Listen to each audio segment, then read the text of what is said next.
ഇത്ര വെളുപ്പാങ്കാലത്തെ എങ്ങോട്ടാണെന്നായിരിക്കും നിങ്ങൾ വിചാരിക്കുന്നത്. അപ്പോൾ GTech മാരത്തോണിൻ്റെ പ്രമോ റൺ ഉണ്ടായിരുന്നു, അതായത് ഡിസംബർ 13-നായിരുന്നു റണ്ണ്. അപ്പോൾ അന്നെടുത്ത വീഡിയോ ആണ്. എനിക്ക് വീഡിയോ എഡിറ്റ് ചെയ്തിടാനുള്ള സമയം കിട്ടിയില്ല. അപ്പോൾ രാവിലെ എണീറ്റ് പോകണം എന്നുള്ളൊരു മടി കാരണം ഞാനിങ്ങനെ രണ്ട് മനസ്സിലായിരുന്നു, പോകണോ വേണ്ടതെന്ന്. 5 കിലോമീറ്റർ ആയിരുന്നു പ്രമോ റൺ. അപ്പോൾ ഇങ്ങനെ അവൻ എന്നെ നിർബന്ധിച്ചു, ബാ പോവാം, എന്തായാലും നീ ഓടാതിരിക്കലോ ഓടാമെന്നൊക്കെ പറഞ്ഞിട്ട് എന്നെ വിളിച്ചെടുത്തോണ്ട് പോവുക. അങ്ങനെ ടെക്നോ പാർക്കിൽ വെച്ചിട്ടായിരുന്നു പ്രമോ റൺ. പോണ വഴിക്ക് ഒരു ചേട്ടൻ ഫ്രണ്ടിലൊക്കെ കൊണ്ടുവന്ന് ഒരു ചേട്ടൻ അറിഞ്ഞു പോലും ഞങ്ങൾ വന്നതൊന്നും. അങ്ങനെ ഞങ്ങൾ നേരെ ടെക്നോ പാർക്കിലൊരു എനിക്കൊന്ന് 5:45, 6 ഒക്കെ ആയപ്പോഴത്തേക്ക് എത്തി. പിന്നെ അവിടുന്ന് ജേഴ്സിയൊക്കെ കളക്ട് ചെയ്തു. ഈ ഒരു ഗ്രീൻ വൈറ്റ് കോമ്പിനേഷനായിരുന്നു. പിന്നെ അവർ ഓൾറെഡി പറഞ്ഞിട്ടുണ്ടായിരുന്നു ക്രിസ്മസ് തീം എന്തെങ്കിലും ഉണ്ടെങ്കിൽ അതിടാൻ കുഴപ്പമില്ലായിരുന്നു. അപ്പോൾ അതുകൊണ്ട് അവരിങ്ങനെ നമുക്ക് തൊപ്പിയൊക്കെ തന്നു. അപ്പോൾ എനിക്ക് വീഡിയോ റെഡി എടുത്തു തന്നിട്ടുണ്ടായിരുന്നു. അപ്പോൾ അങ്ങനെ സൂംബയും പിന്നെ അവരുടെ കുറച്ച് പ്രസംഗമൊക്കെ ഉണ്ടായിരുന്നു.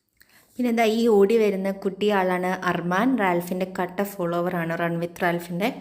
അങ്ങനെ അവനായിരുന്നു ആദ്യം ഓടിയെത്തിയത് ഞങ്ങളുടെ കൂട്ടത്തിൽ. അത് കഴിഞ്ഞിട്ട് ദിൽബർ ബ്രോയും റെനിയും വന്നു. ഇവരുടെ കൂടെയായിരുന്നു ഞങ്ങൾ ഓടാൻ തുടങ്ങിയത്.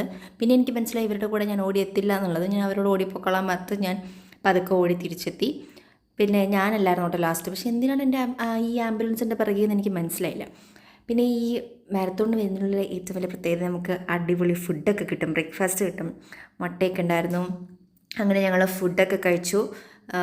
ടീയും കോഫിയൊക്കെ ഉണ്ടായിരുന്നു, അപ്പോൾ അതൊക്കെ കുടിച്ചു. അതിനുശേഷം അവിടെ കുറച്ച് ഫോട്ടോസൊക്കെ എടുത്തു ഞങ്ങൾ.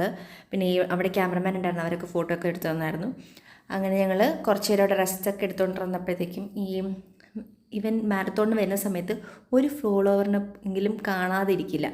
അങ്ങനെ ഫോളോവറിനെ കണ്ട് സംസാരിച്ച് അവരോട് ടാറ്റാ ബൈ ബൈ ഒക്കെ പറഞ്ഞ് ആ സമയത്ത് ഞാൻ കുറച്ച് വിഷ്വൽസൊക്കെ എടുത്തിട്ടുണ്ടായിരുന്നു. പിന്നെ ഇവരെടുത്തുന്ന ഫോട്ടോസൊക്കെ ഞാൻ എൻ്റെ കൂട്ടത്തിൽ ആഡ് ചെയ്തിട്ടുണ്ട്. പിന്നെ അനന്തുമായിട്ട് നമുക്ക് ഫോട്ടോ എടുക്കാൻ പറ്റാത്തതുകൊണ്ട് പോകുന്ന വഴിക്ക് ഞങ്ങൾ അവിടെ നിന്ന് ഇറങ്ങുന്ന ടൈം ആയപ്പോഴത്തേക്കും ഒരു സെൽഫിയൊക്കെ എടുത്തു. അപ്പോൾ ഇതായിരുന്നു നമ്മുടെ ഇന്നത്തെ video. Tata bye bye, good night.